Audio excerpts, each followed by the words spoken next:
नमस्ते सच्चाई और ज्ञान के सीकर्स, हमारे चैनल पे आपका स्वागत है। आज हम भगवद गीता के टाइमलेस ज्ञान में डीपली उतर रहे हैं, एक पवित्र ग्रंथ जिसने सदियों से अनगिनत जीवन को रोशन किया है। इसके श्लोकास में जीवन, स्वयं और ब्रह्मांड की नेचर में डीप इंसाइट्स हैं। बने रहें क्योंकि हम इस एंशिएंट ग्रंथ से top 10 life changing lessons discuss करेंगे, ऐसे लेसन्स जिनमें आपकी समझ को बदलने और आपके एग्जिस्टेंस को ऊंचा करने की पावर है। आइए हम इस एनलाइटनिंग जर्नी पर एक साथ चलें, भगवद गीता की डेप्थ एक्सप्लोर करें और आज हमारे जीवन के लिए इसकी डीप रेलेवेंस डिस्कवर करें। कुरुक्षेत्र की लड़ाई के बीचों बीच एक ताकतवर योद्धा अर्जुन खुद को डाउट और निराशा से घिरा हुआ पाता है।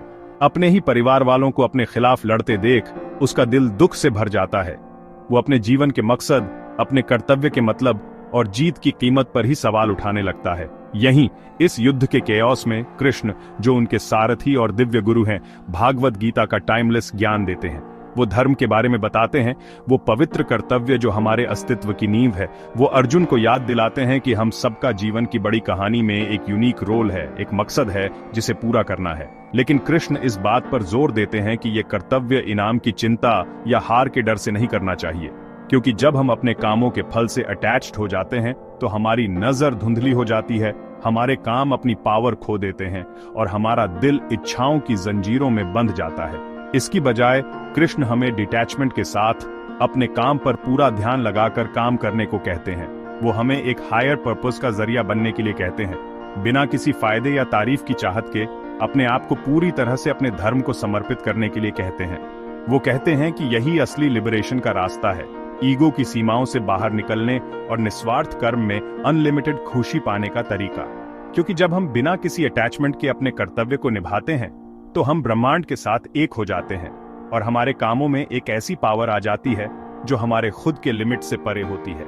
याद रखें, जिंदगी अपने कर्तव्यों से भागने के बारे में नहीं है, बल्कि उन्हें पूरे करेज और भक्ति से अपनाने के बारे में है।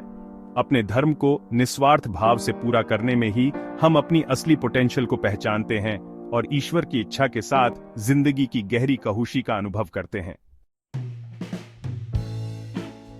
जीवन की टेपेस्ट्री में हम सभी कर्म के अदृश्य हाथ से जुड़े हुए धागे हैं। हर एक सोच, हर एक शब्द, हर एक काम एग्जिस्टेंस के फैब्रिक में रिपल्स भेजता है, न सिर्फ हमारी अपनी किस्मत बनाता है बल्कि हमारे आसपास की दुनिया की भी। यही है कर्म योग का असली मतलब, निस्वार्थ कर्म का रास्ता। कृष्ण जी हमें सिखाते हैं कि सच्चा निस्वार्थ भाव सारे काम छोड़ देने में नहीं है, बल्कि अपने काम बिना किसी फल की चिंता किए करने में है। ये है अपने काम को किसी बड़े मकसद के लिए लगाना, अपने काम का फल अपने छोटे से मैं से परे किसी चीज को अर्पित करना। सोचो, एक म्यूजिशियन जो अपना पूरा दिल और जान अपने म्यूजिक में लगा देता है, शोहरत या पैसों के लिए नहीं, बल्कि बनाने के प्योर जॉय के लिए, दुनिया के साथ अपना गिफ्ट शेयर करने के प्यार के लिए। यही है कर्म योग, एक ऐसा स्टेट ऑफ बीइंग जहां हमारा काम एक भेंट बन जाता है, एक प्रार्थना, खुद जिंदगी का सेलिब्रेशन। जब हम अपने आप को अपने काम के फल से अलग कर लेते हैं, तब हम खुद को इच्छा और विरोध की जंजीरों से, उम्मीद और निराशा के उतार चढ़ाव से आजाद कर लेते हैं। हमारा मन साफ हो जाता है, हमारे काम परफेक्ट हो जाते हैं और हमारे दिलों को गहरी शांति मिलती है, ये जानकर कि हमने अपना बेस्ट दिया है बिना किसी स्वार्थ के। लेकिन इसका मतलब ये नहीं है कि हमें दुनिया की परवाह ना रहे। ये अपनी फीलिंग्स को दबाने या जिंदगी की सच्चाई से मुंह मोड़ने के बारे में नहीं है, बल्कि ये है अवेयरनेस के साथ, कंपैशन के साथ, इस गहरी समझ के साथ काम करना कि हम सब कनेक्टेड हैं और हमारे कामों में दूसरों को ऊपर उठाने या तकलीफ देने की ताकत है। तो चलो कोशिश करते हैं कि अपने काम बिना किसी मोह के, प्यार और दया से भरे दिल से करें, ये जानते हुए कि किसी बड़ी चीज की सेवा करके हम असल में खुद की भलाई कर रहे हैं। क्योंकि कृष्ण जी कहते हैं, तुम्हारा हक है अपना काम करने का, उसके फल का नहीं। हम सबके अंदर एक दिव्य ज्योति है, एक अमर ज्योति जो जन्म मरण नाम रूप से परे है। गीता में बताया गया है कि यही हमारी असली पहचान है, आत्मा जो समय और बदलाव से परे है। जैसे समुद्र में मिली पानी की बूंद, हमारी आत्मा भी उस परमात्मा का अंश है, ब्रह्म जो पूरी सृष्टि में व्याप्त है। जैसे लहरें आती जाती रहती हैं पर समुद्र वही रहता है, वैसे ही आत्मा जीवन के उतार चढ़ाव से अछूता रहता है। शरीर, मन, भावनाएं ये बस कपड़े हैं जो आत्मा पहनता है, जिनसे वो दुनिया का अनुभव करता है। जैसे हम पुराने कपड़े बदलकर नए पहन लेते हैं, वैसे ही मृत्यु के बाद आत्मा अपना शरीर छोड़ देता है, फिर से नया रूप धारण करने के लिए। खुद को सिर्फ शरीर मन समझना एक बंधन है, इच्छाओं और डर के जाल में फंसना है। ये लहर को समुद्र समझने जैसा है, कपड़ों को इंसान समझने जैसा। गीता कहती है कि मोक्ष का रास्ता अपने असली स्वरूप को जानने में है, ये समझने में है कि हम न शरीर हैं न मन, बल्कि वो अमर आत्मा है जो जीवन मरण के खेल को देख रहा है। ये सिर्फ किताबों से नहीं समझ आता, ये अनुभव से आता है, अपने अंदर झांकने से, ध्यान और मनन से। आध्यात्मिक रास्तों के भंडार में भक्ति योग एक चमकते धागे जैसा है जो प्यार और समर्पण की बुनाई में दिल और परमात्मा को जोड़ता है। ये भक्ति का रास्ता है, मुश्किल रिचुअल्स या दिमागी स्किल्स से नहीं, बल्कि ऊपर वाले के लिए प्यार की ताकत से चलने वाला सफर। भागवत गीता इस प्यार को रूह की सबसे नेचुरल एक्सप्रेशन बताती है। परमात्मा से मिलने की चाहत जो सारी हदें पार कर जाती है। ये एक ऐसा प्यार है जिसमें कोई शर्त नहीं, कोई एक्सपेक्टेशन नहीं, बस एक अटूट विश्वास और भगवान की कृपा में मिल जाने की गहरी इच्छा। एक आशिक को इमेजिन करो जो पूरी तरह से अपने महबूब में खोया हुआ है। उसका हर ख्याल, हर शब्द, हर काम उसके प्यार का इजहार है। यही भक्ति योग का असली मतलब है, जहां भक्त हर चीज और हर किसी में परमात्मा को देखता है, अपनी जिंदगी के हर हिस्से को प्यार और भक्ति के रूप में अर्पित करता है। ये एक ऐसा रास्ता है जो सबका स्वागत करता है, चाहे उनका बैकग्राउंड कुछ भी हो, उनका फेथ कुछ भी हो, या उनकी सोशल स्टेटस कुछ भी हो। बस जरूरत है एक प्यार से भरे दिल की, खुद से बड़ी ताकत के आगे समर्पित होने की इच्छा की। कृष्ण कहते हैं कि सच्ची भक्ति अंधविश्वास नहीं है, बल्कि परमात्मा के साथ एक गहरा पर्सनल रिश्ता बनाने के बारे में है। ये कुदरत की खूबसूरती में, अनजान लोगों की काइंडनेस में, रोजमर्रा की जिंदगी की चुनौतियों और जीत में परमात्मा को देखने के बारे में है। प्रार्थना, जप, गायन और सेल्फलेस सेवा के जरिए भक्त इस रिश्ते को मजबूत करता है, जिससे प्यार उसकी जिंदगी के हर पहलू में फैल जाता है। ये प्यार फिर एक बदलने वाली ताकत बन जाता है, दिल को साफ करता है, दिमाग को रोशन करता है और भक्त को मोक्ष के आखिरी मुकाम तक ले जाता है। सच की खोज में इंसान का दिमाग एक ऐसा खोजी है जो कभी थकता नहीं, ज्ञान और अनुभव की दुनिया में जवाब ढूंढता रहता है। लेकिन गीता हमें याद दिलाती है कि सच्चा ज्ञान बस फैक्ट्स और इंफॉर्मेशन कलेक्ट करना नहीं होता। ये असलियत को समझना है, अपने असली रूप को जानना है, जो दिमाग की सीमाओं से परे है। गीता कहती है कि यही ज्ञान योग का रास्ता है, ज्ञान और बुद्धि का योग। ये खुद को खोजने का सफर है, उन चीजों को हटाने का तरीका है जो हमें सच देखने से रोकती है, जैसे अज्ञानता और कंफ्यूजन। एक ऐसे शीशे के बारे में सोचो जो धूल से भरा है, जिसमें साफ तस्वीर नहीं दिखती। ज्ञान योग उस धूल को साफ करने जैसा है, जो हमारे अंदर की असली चीज, हमारी आत्मा को दिखाता है। ये खुद के बारे में सोचने से शुरू होता है, अपनी सोच, अपने बिलीफ्स और दुनिया के बारे में अपने विचारों पर सवाल उठाने से। ये एक समझदार दिमाग बनाने के बारे में है, जो टेम्परेरी और परमानेंट, रियल और अनरियल में फर्क कर सके। शास्त्र पढ़कर, सोच विचार कर और ध्यान लगाकर ज्ञान ढूंढने वाला धीरे धीरे खुद को, दुनिया को और परम सत्य को समझने लगता है।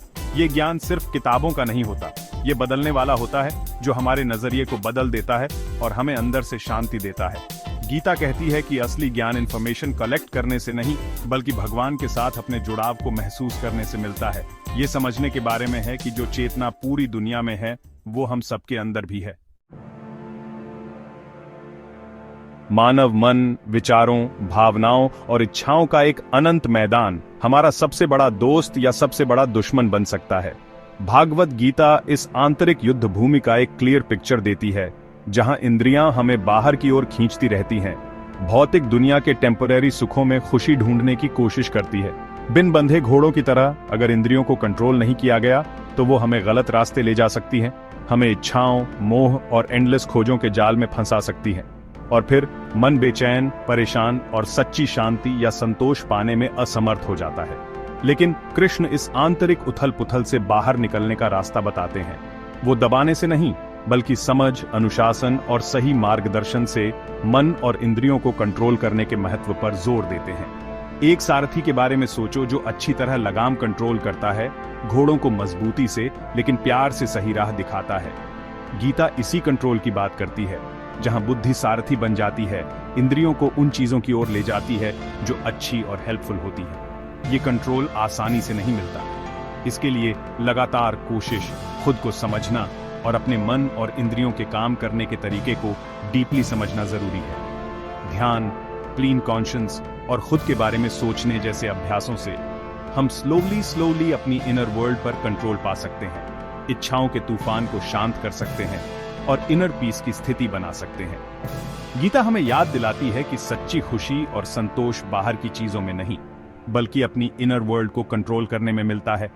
जब मन शांत होता है और इंद्रियां शांत होती हैं, तब हम उस गहरे आनंद और शांति को महसूस कर सकते हैं जो हमारे अंदर है। अस्तित्व की भव्य टेपेस्ट्री में हम में से प्रत्येक एक अनोखा धागा है, एक धर्म है, एक मकसद है जो जिंदगी के ताने बाने में बड़े ही कॉम्प्लिकेटेड तरीके से बुना हुआ है।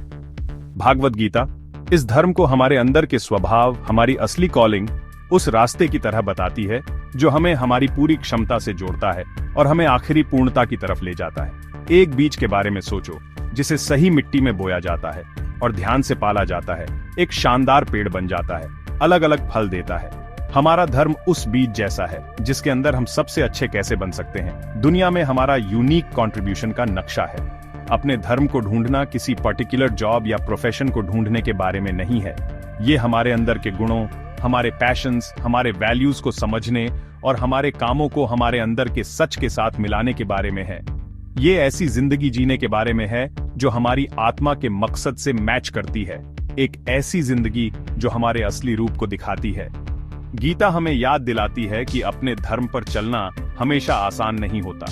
इसके लिए हमें मुश्किल डिसीजंस लेने पड़ सकते हैं, अपने कंफर्ट जोन से बाहर आना पड़ सकता है, चैलेंजेस का सामना करना पड़ सकता है और रुकावटों को पार करना पड़ सकता है। लेकिन अपने धर्म के हिसाब से जीने का फल मुश्किलों से कहीं ज्यादा है।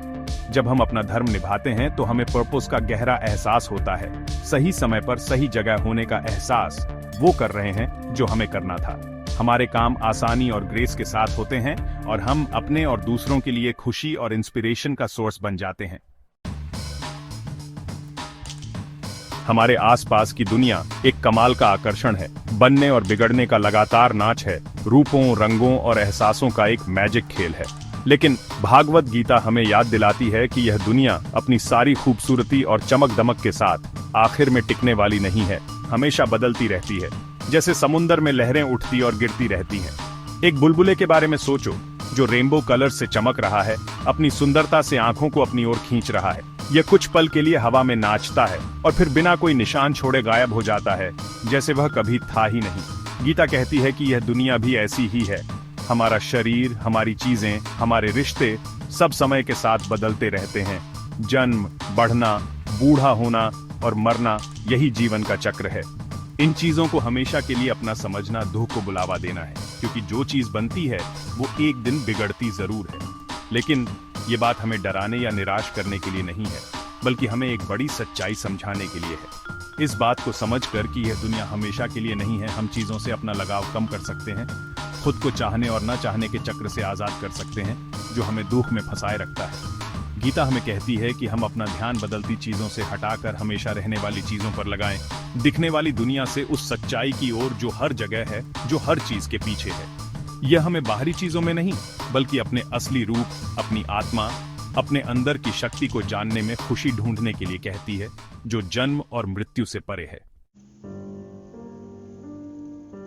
जिंदगी के भागा दौड़ी भरे बाजार में हमारे दिमाग में हर वक्त थॉट्स, फीलिंग्स और सेंसेस की आवाजें गूंजती रहती हैं। ये कॉन्स्टेंटली चलने वाली बकबक हमें परेशान, स्ट्रेस्ड और अपनी इनर पीस से दूर कर देती है। भागवत गीता इस मेंटल केओस से बचने का एक रास्ता बताती है, ध्यान। ये हमारे मन को शांत करने, थॉट्स की वेव्स को कम करने और उस पीस और काल्मनेस से कनेक्ट होने का तरीका है जो हमारे अंदर ही होती है। सोचो, एक झील है जिसमें हवा तेज चल रही है। उसका पानी जो पहले शांत था अब लहरों से भर गया है। गीता कहती है कि ध्यान उस हल्की हवा जैसा है जो धीरे धीरे पानी को शांत करती है और पानी वापस अपने नेचुरल पीस और क्लियरनेस में आ जाता है। रेगुलरली ध्यान करने से हम अपने थॉट्स और फीलिंग्स को बिना जज करे ऑब्जर्व करना सीखते हैं, उन्हें आसमान में बादलों की तरह आते जाते देखते हैं। जैसे जैसे हम अपने मन को शांत करना सीखते हैं, हमें अंदर से एक गहरी शांति महसूस होने लगती है, एक ऐसी पीस जो बाहर की किसी भी चीज से डिस्टर्ब नहीं होती।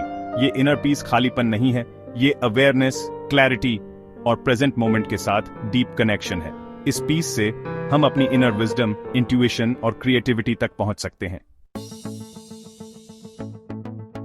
भागवत गीता एकदम चमकते हुए लाइट हाउस की तरह मोक्ष के रास्ते को रोशन करती है, जो कि इंसान के जीवन का सबसे आखिरी मकसद होता है। ये लिबरेशन, जिसे हम मोक्ष कहते हैं, सिर्फ बर्थ और डेथ के साइकिल से छुटकारा पाना नहीं है, बल्कि अपने असली रूप को पहचानना है, भगवान के साथ अपने एक होने का एहसास करना है। एक नदी के बारे में सोचो जो बिना रुके विशाल समुद्र की तरफ बह रही है। रास्ते में आने वाला हर मोड़, हर घुमाव, हर रुकावट उसे अपने आखिरी मुकाम के करीब ले जाता है, समुद्र की विशालता में मिल जाना। ठीक वैसे ही गीता हमें बताती है कि जिंदगी का हमारा सफर मोक्ष की ओर है, चेतना के अनंत समुद्र में मिल जाने का सफर। ये मोक्ष कोई ऐसी चीज नहीं है जो मरने के बाद मिलती है। ये एक एहसास है, एक स्टेट ऑफ बीइंग है, जिसे हम यहीं अभी अपनी रोजमर्रा की जिंदगी में महसूस कर सकते हैं। ये हमारे नजरिए का बदलना है, एक गहरी समझ है कि हम भगवान से अलग नहीं हैं, बल्कि इस पूरे ब्रह्मांड का एक हिस्सा है। मोक्ष किसी एक्सपीरियंस का अंत नहीं है, बल्कि अपने ईगो की सीमाओं से, इच्छाओं और विरोध के चक्र से, मौत के डर और अकेलेपन के भ्रम से आजादी है। ये पूरी आजादी, अनंत खुशी, बिना किसी शर्त के प्यार और करुणा की स्थिति है। गीता कहती है कि मोक्ष पाने का एक ही रास्ता नहीं है, ये एक ऐसा सफर है जो हर एक आत्मा की तरह यूनिक है। चाहे हम सेल्फलेस सर्विस, भक्ति, ज्ञान या ध्यान के रास्ते पर चलें, मकसद एक ही है, अपने असली रूप को पहचानना और भगवान की इच्छा के अनुसार जीना। देखने के लिए धन्यवाद। अगर आपको ये लेसन प्रेरणादायक लगा तो और भी ज्ञान की बातों के लिए लाइक, शेयर और सब्सक्राइब करना मत भूलना। भागवत गीता का ज्ञान हमेशा काम आता है, जो हमें गहरी समझ देता है, जो हमें एक अच्छी और मजेदार जिंदगी की तरफ ले जा सकता है। हमें कमेंट्स में बताओ कि कौन सी सीख आपको सबसे अच्छी लगी। गीता का हर चैप्टर ज्ञान से भरा है, जिसे अभी और समझना बाकी है। हम आपको और गहराई में जाने के लिए, इसके श्लोकों को समझने के लिए और उस बदलाव की ताकत को ढूंढने के लिए कहते हैं जो आपके अंदर है। भागवत गीता का ज्ञान आपकी राह रोशन करे और आपको एक अच्छे जीवन, शांति और मुक्ति की तरफ ले जाए।